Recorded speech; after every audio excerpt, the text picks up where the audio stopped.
Mulakan untuk slot Evolusi KL yang diterbitkan oleh N. Dayana, dan kali ini kita akan bersama dengan Jabatan Standard Malaysia. Dan saya nak alu-alukan kehadiran tetamu kita, iaitu Encik Syahrul Sadri bin Alwi. Beliau adalah pengarah kanan standardisasi di Jabatan Standard Malaysia. Assalamualaikum Encik Syahrul. Waalaikumsalam Pak Ray. Ya, kali pertama di konti KLFM ya. Ya betul. Sebelum ini dah biasa dekat mana-mana konti di HQ Angkasa Puri ni kan. Ya betul. Baik, kunjungan ataupun kedatangan tuan sebenarnya untuk kita memperincikan mengenai topik kita, yakini halal dengan standard. Ya betul. Betul. Baik, mungkin ada pendengar kita sebenarnya yang masih lagi pertama kali mendengarkan nama Jabatan Standard Malaysia ini. Ya. Kalau boleh tuan bercerita sebenarnya ataupun memberitahu, maklumkan mengenai fungsi sebenar Jabatan Standard Malaysia ini. Silakan tuan. Terima kasih Pak Ray. Sebenarnya Jabatan Standard telah ditubuhkan pada tahun 1996. Okay. Umurnya tahun ini adalah 23 tahun. Fungsi yang utama bagi jabatan ini adalah ia membangunkan standard Malaysia. Setakat ini kita ada lebih kurang dari 5,000 standard Malaysia yang telah kita bangunkan. Ya. Wow, banyak juga tu jumlahnya, 5,000. Ya, meliputi berbagai bidang. Okay. Tujuannya untuk pensijilan, untuk peningkatan kualiti, untuk peningkatan mutu dan suatu produk, dan juga proses. Sistem kualiti misalnya, semua itu adalah perlu ada standard untuk kita terima pakai dan untuk dipersijilkan. Baik, kita juga nak tahulah, nak rangka ataupun nak buat satu standard ini, kerja rumit ataupun mudah saja?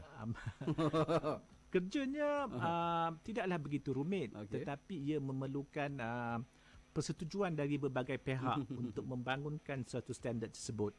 Misalnya sekiranya kita ingin membangunkan suatu standard, misalnya standard halal, kita perlu menjemput pakar dari pelbagai sektor. Misalnya pakar mengenai halal dalam bidang agama, pakar pembuatan makanan, industri, NGO, persatuan pengguna. Mereka lah yang akan kita jemput untuk membincangkan bagaimana harus standard itu dibangunkan. Apakah keperluan yang perlu ada untuk misalnya membangunkan standard halal, supaya pembangunan standard itu adalah telus dan diterima oleh semua orang. Sebab kita perlu ingat, misalnya standard halal, biasanya yang mengimplementasikannya adalah industri. Jadi industri perlu tahu lebih awal rupa bentuk standard berkenaan dan memberi pandangan dan input kepada pembangunan tersebut. Bermakna pihak industri ini pemain utama. Pemain utama. Juga sekiranya standard halal, kita juga jemput pihak JAKIM, kerana hal ehwal agama di bawah bidang kuasa JAKIM. Pihak JAKIM lah yang mengetahui bagaimana keperluan agama itu sendiri yang perlu ada dalam standard halal. Kita juga jemput institut penyelidikan yang tahu macam mana proses pembuatan makanan dijalankan dan sebagainya, supaya mereka dapat input berkenaan. Bermakna melibatkan banyak pihak sebenarnya. Betul. Sumber rujukan, rujuk kan? Betul. Dan peranan yang dimainkan oleh Jabatan Standard ini macam orang tengah ke tu? Ya, betul, orang tengah. Perkataan yang sangat betul saya rasa. Sebab kitalah yang akan selaku pembangun standard tersebut, kita akan menerima semua input ni dan membuat satu dokumen yang disetujui ramai. Cara pembangunan, pembentukan ayatnya dan sebagainya, susun aturnya, adakah keperluan itu seimbang dan sebagainya, itulah tanggungjawab Jabatan Standard. Orang tengah tadilah. Orang tengah kan? Yang mendamaikan dua pihak yang berkepentingan. Penting. Penting. Tugas ini penting sebenarnya. Baik, kita juga nak tahulah bagaimanakah tercetusnya idea untuk membangunkan standard halal yang pertama di dunia. Ini dikira gulung kali. Betul. Standard halal pertama di dunia, kitalah yang membangunkannya pada tahun 2000. Sebenarnya kita semua sedia maklum bahawa penduduk dunia lebih hampir 30% adalah beragama Islam. Jadi ada keperluan untuk membangunkan satu standard halal untuk diterima pakai di Malaysia dan juga diterima pakai di peringkat antarabangsa. Kita juga tahu Malaysia adalah hub halal. Hub halal. Kita banyak membangunkan mengeluarkan produk halal yang terkenal. Produk halal Malaysia adalah yang terkenal dan amat disukai dan diminati oleh negara-negara lain dan juga konsep halal tu adalah halalan thayyiban. Thayyiban tu bermakna berkualiti, bersih. Jadi dia boleh diguna pakai produk halal bukan saja orang Islam dan orang yang bukan beragama Islam juga menerima pakai standard berkenaan dan produk hasil standard berkenaan kerana ia bersih dan berkualiti. Itulah tercetusnya idea bagaimana kita dapat membangunkan standard pertama halal di dunia dan kini diterima pakai di banyak negara. Dirujuk di Kazakhstan, di negara-negara Timur Tengah. Mereka menggunakan standard kita sebagai asas untuk produk halal mereka. Kita nak tahulah siapa yang terlibat dalam pembangunan standard halal ini. Silakan. Terima kasih. Sebelum kita berhenti tadi saya sebutkan sedikit mengenai siapa yang terlibat dalam pembangunan standard. Prinsip yang kita amalkan adalah keahlian yang seimbang. Berdasarkan kepada prinsip tersebut, kita akan menjemput pengguna, misalnya bagi standard halal pertama di dunia tadi itu, kod dia MS1500. MS1500. Dia ada coding ya? Ada coding. Standard tersebut dibangunkan pada tahun 2000. Tetapi telah melalui 3 kali pembaikan. Sebab standard perlu setiap kali diperbaiki supaya kualiti lebih tinggi. Baik. Ya. 3 kali ya. Setiap kali apabila standard itu hendak dikaji semula, kita akan jemput pihak pengguna, misalnya persatuan pengguna, pengeluar industri itu sendiri, institusi profesional, dan juga badan kawal selia. Dalam hal ini badan kawal selia adalah JAKIM dan juga KPDN HEP. Jadi kita seperti saya sebutkan tadi, kita jemput pakar-pakar ini untuk membincangkan bagaimana standard tersebut perlu diperkemaskan misalnya. Dan hasil dari perkemasan standard tersebut, kita terbitkan standard yang telah dikaji semula. Sudah 3 kali standard ini diperkemaskan supaya nampak lebih efektif dan lebih mesra kepada penggunanya supaya semasa dilaksanakan standard dalam industri makanan, restoran dan sebagainya, senang difahami dan senang dipatuhi. Itu prinsip dia. Senang supaya senang dapat diterima, difahami oleh pembaca, sama ada yang akan melaksanakannya ataupun yang akan mengawal selianya, misalnya JAKIM dan sebagainya. Dari sinilah JAKIM akan merujuk standard kita untuk membangunkan proses pensijilan halal, halal kan? Sebab di negara kita JAKIM dan Badan Agama Negeri lah yang akan membuat pensijilan halal berdasarkan kepada standard halal yang MS1500 tadi.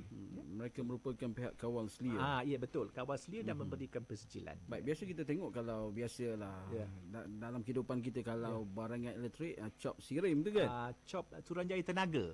Tenaga tu kan? Dan sirim dia. Sirim tu kan? Beza dengan Malaysia Standard ni, dia ada cop juga ke ataupun macam mana? MS tadi tu kan? MS. Kalau Papa Ray tengok produk halal, di bawah tu atasnya logo JAKIM. Di bawah akan tertera MS1500. Itu adalah maksudnya produk tersebut telah dipersijilkan oleh JAKIM menggunakan standard Malaysia 1500. Begitu juga misalnya produk yang ada cop sirim, sebenarnya dia dipersijilkan menggunakan standard Malaysia, tapi untuk barangan lain lah, bukan produk halal. Misalnya barangan-barangan lain yang ada juga skim pensijilan produk. Maknanya kita tengok pasaran luas melibatkan produk halal sebenarnya tuan ya. Dan peranan yang dimainkan oleh Jabatan Standard Malaysia ni sebenarnya kena pada tempatnya, kena pada masanya kan. Dan adakah melibatkan juga penyertaan daripada pihak luar kalau ada pakar rujukannya tuan? Seperti saya sebutkan tadi, standard ini dibangunkan oleh pakar negara kita sendiri. Negara kita saja. Tetapi digunakan dengan secara meluas. Ada negara misalnya Jepun, India dan Kyrgyzstan pun merujuk menjalankan persilah halal di negara tersebut. Okey. Dia dirujuk sebagai dokumen utama oleh negara-negara di bawah OIC. Institut standard di bawah negara OIC mengguna pakai standard kita sebagai asas untuk membangunkan standard OIC bagi makanan halal. Maknanya mereka meminta bantuan daripada kita. Ya, betul. Bagi membangunkan standard halal Malaysia kat sana. Standard halal masing-masing kat sana, kan. Ya. Baik, kita juga nak tahu tuan, ialah kita sedia maklum mana Jabatan Standard Malaysia ni sedang mengadakan program jelajah Malaysian Standard MS Halal 2019 di setiap zon negeri Malaysia. Maknanya seluruh Malaysia ni. Ya, betul. Jadi mungkin tuan boleh bercerita sedikit mengenai program ini, jelajah orang kata ni, kan. Silakan. Sebenarnya program ini adalah untuk memberikan kesedaran dan pemahaman kepada di beberapa zon di selatan, di Sabah, Borneo, di utara dan sebagainya. Akan terdapatnya ada beberapa standard halal di Malaysia yang telah dibangunkan, yang telah diperkemaskan dan sebagainya. Ya, halal, standard halal kosmetik pun kita ada, standard halal peranti perubatan pun kita telah bangunkan. Jadi bersempena dengan kumpulan standard halal berkenaan, kita pun merasakan perlu tiba masanya untuk kita buat jelajah standard halal bagi tahun ini. Kita telah pun membuat beberapa program di Johor misalnya, di Pulau Pinang, di Kota Kinabalu, dan kali terakhirnya kita akan adakan di kawasan Lembah Kelang. Kita akan adakan di hotel sama-sama di KLIA. Sama-sama. Oh, dekat sini Putrajaya, kan? Di KLIA. KLIA, kan? Baik, setakat ini sambutan macam mana? Sambutan amat menggalakkan. Malahan yang akan diadakan nanti pun 2 minggu dari sekarang, saya rasa penyertaan telah penuh. Dah penuh. Sebab ramai ada kesedaran ingin tahu mengenai standard halal yang telah kita bangunkan. Kita ada sebenarnya 14 standard yang telah kita bangunkan. 14 standard halal. Meliputi pelbagai bidang. Bidang halal. Kosmetik saya sebutkan tadi, makanan halal, logistik. Logistik pun ada? Ya, halal logistik ada. Sebab pengangkutan, kan, pengangkutan halal tu, pengangkutan makanan atau produk yang halal perlu mematuhi logistik yang halal. Bagaimana kenderaan itu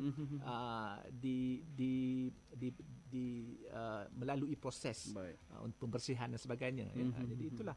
Jadi yang malahan yang akhir ini pun telah penuh penyertaannya. Jadi mungkin di masa depan kita akan buat lagi dengan skala yang lagi besar, tempat yang besar ke apa, kan?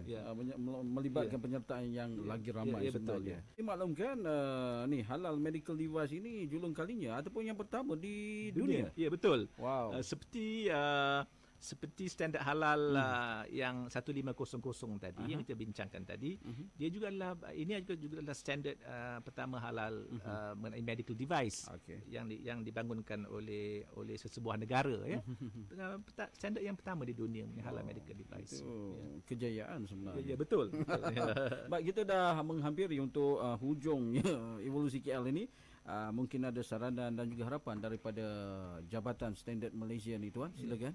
Sebagai badan standard kebangsaan, kita beriltizam dan berazam untuk membangunkan pelbagai jenis standard. Seperti yang saya sebutkan tadi, kita sudah pun membangunkan lebih dari 5,000 standard. Kita akan bangunkan lagi lebih banyak standard yang relevan kepada industri, kepada pengguna, supaya penggunaan standard itu nampak jelas di kalangan rakyat negara ini, ya. Sebab sebenarnya standard terlibat dalam setiap sudut kehidupan keseharian kita. Tapi kita tak nampak sebab dia di belakang tabir. Semua yang kita lihat, semua yang kita makan, pengangkutan, semua ada standard di belakang. Penghasilan produk berkenaan di belakang standard berkenaan. Jadi kita selaku badan standard akan berazam membangunkan standard yang lebih relevan demi menghadapi dunia yang mencabar ini, terlebihnya dalam industri forward, dunia digital, dunia Internet of Things dan sebagainya. Hebat, kemodenan sebenarnya pesat membangunnya kejap saja. Dan pastinya standard ini sebenarnya tak lain tak bukan menyenangkan kehidupan anda sebenarnya. Baik.